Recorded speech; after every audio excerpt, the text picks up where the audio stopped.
Oh, wow.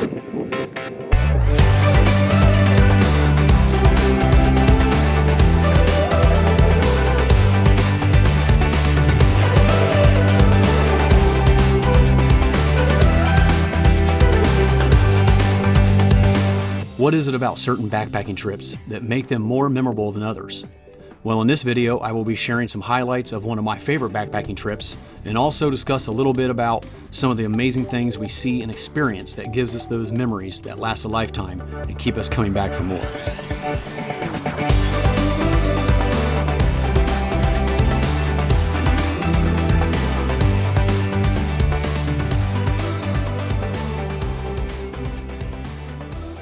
So there's been this tag going around for quite some time, and I was tagged a few months ago by Cameron over at Ultralight Outdoors to share a little bit about my favorite backpacking trip.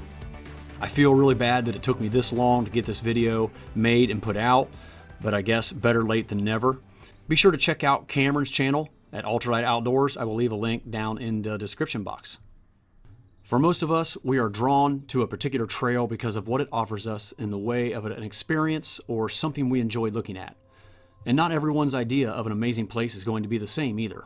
Some of us may prefer an incredible view or vista that is the payoff from a difficult climb or trek that may be overlooking into a vast valley or maybe a huge rock formation or endless mountains as far as the eye can see. I can't get over these fantastic views. This is just spectacular. I personally enjoy all of these and really enjoy seeing water features as well, along with my vistas, whether it be a lake, a river, a pond, or maybe even a Great Lake. And speaking of lakes, I really enjoy those that come with an incredible sunset, or maybe a cool summer breeze, a sandy beach, or even a mirror-like reflection. I truly love a destination that has an amazing lake to enjoy. Continuing with the water features, we can't forget about how great it can be hiking and camping along a relaxing river. For me personally, I love having the sound of a babbling brook next to my campsite at night to put me to sleep. Being able to hike along a river for miles and miles is just so relaxing, not to mention how convenient it is to have a ready water source for drinking, cleaning, and refreshment. And many rivers at some point will have a waterfall along them. For many of us, including myself, I will choose a destination just for the waterfalls that I will get to see and enjoy along the way.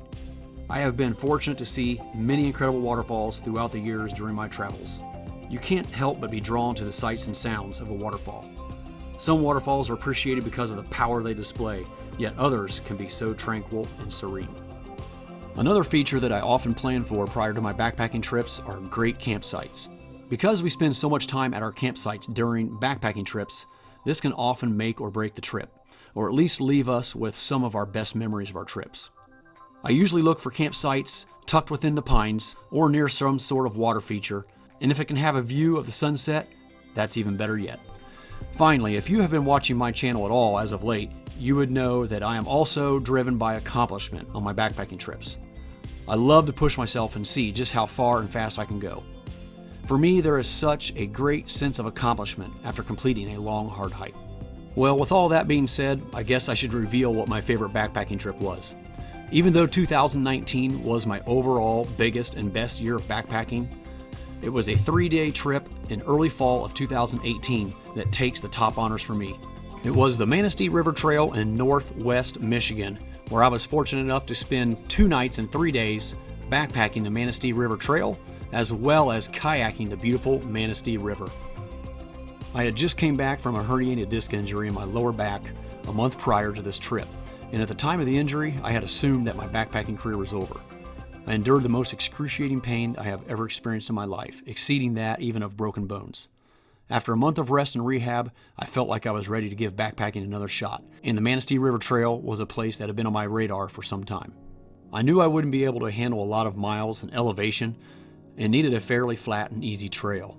Originally, I had planned to spend 2 to 3 nights hiking the entire 20-mile loop of the Manistee River Trail and the North Country Trail, but with the main bridge crossing the river being rebuilt, it forced me to alter my plans. And I had just gotten into kayak camping that summer and thought this would be the perfect opportunity to combine my enjoyment of both activities. So upon arrival to the Manistee River, I left my kayak at the camper host site at Seton Creek Campground, just a few hundred yards from the Houghton Pond. It couldn't have gone any better. I had absolutely perfect weather, a perfect campsite, and had magnificent views of the river around every corner. It was pretty hot out, so having a nice breeze and a river close by was very nice. And at camp, I was so close to the river, I was even able to take a nice swim and clean up after a long, hot day. I ended up finding a really great campsite and had a very enjoyable, relaxing evening just hanging out around the fire. And the next morning, after enjoying my morning coffee and getting all packed up, I made my way to the suspension bridge at the north end of the Manistee River Trail that connects to the North Country Trail. And there I spent a little time flying the drone and just getting an overhead view of the Manistee River and the Houghton Pond. Shortly thereafter, I reached my kayak at the Seton Creek campground and made my way into the Houghton Pond for the half-mile paddle to the start of the Manistee River section that would take me back to my truck. As I made my way across the Houghton Dam, I saw several kids playing on a rope swing, and I made my way over, and of course I had to partake. I never pass up a good rope swing, and after a couple good backflips, I made my way to the portage and worked my way down to the beginning of the Manistee River, where I ran into a couple fly fishermen who were also farmers, so hung out with them for a few minutes before embarking on my approximately 13-mile float back to my truck. It was so relaxing and just what I needed after a long farming season and recovery from the herniated disc. I gotta tell you, I'm having the time of my life out here. This is absolutely beautiful. Stunning scenery the entire way, deep water, fast moving water, so relaxing. If my wife was with me or a good friend, it couldn't get any better than this. Oh man, it's so nice. It's like 85 degrees. The views from the river were just as nice as from the trail the day prior. I saw so many amazing campsites along the way, but I had my eye on one in particular that I had seen the day before. This campsite had to rank up there with some of the best I've ever seen. I enjoyed just lounging around on my hammock, flying the drone, taking another swim, and just sitting back and thinking about how the day had gone.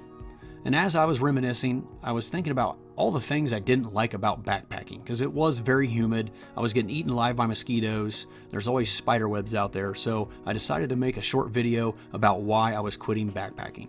Obviously, it was just a joke because I have continued to backpack in the summer, but definitely a lot less during the summer months because of the bugs, humidity, and the spider webs. This is making me reconsider backpacking at all during the summer. I think I'm going to be strictly a kayak camper from now on, from May through September. I woke up to another perfect day, and after enjoying my breakfast skillet and coffee around the fire, I hopped back in my kayak for the final 5-mile float back to my truck. It was an amazing trip that I will never forget, especially since it was my first trip back from the injury and my very first backpacking and kayaking trip combined. I feel very blessed and fortunate that I was able to continue enjoying one of my favorite hobbies after going through all that, and not only continue, but actually up my game and get into the best shape of my life and set a new fastest known time on the Sheltowee Trace, and even established 2 new FKTs on other trails.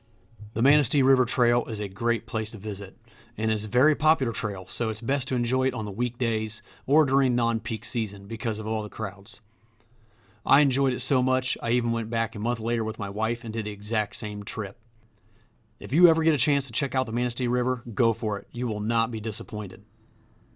Now, I did have some close runner-ups that I have to mention because any one of these could have been my very best backpacking trip. Here are 5 others that rank at the very top for me: the Foothills Trail, Pictured Rocks, the West Rim, North Manitou Island, and of course, I have to include the Sheltowee Trace, which was my very first long trail through hike, and the new FKT. I have videos showcasing each one of these trails, so be sure to check them out if you are thinking of planning a trip to any one of them soon. I will leave links to each of them in the description box below. Again, I want to thank Cameron over at Ultralight Outdoors for tagging me in this video. Be sure to give his channel some love. I will leave a link to his channel down below in the description box. Thanks so much for watching, everyone, and until next time, I'm Jason Wish, wishing you a great time on your next adventure.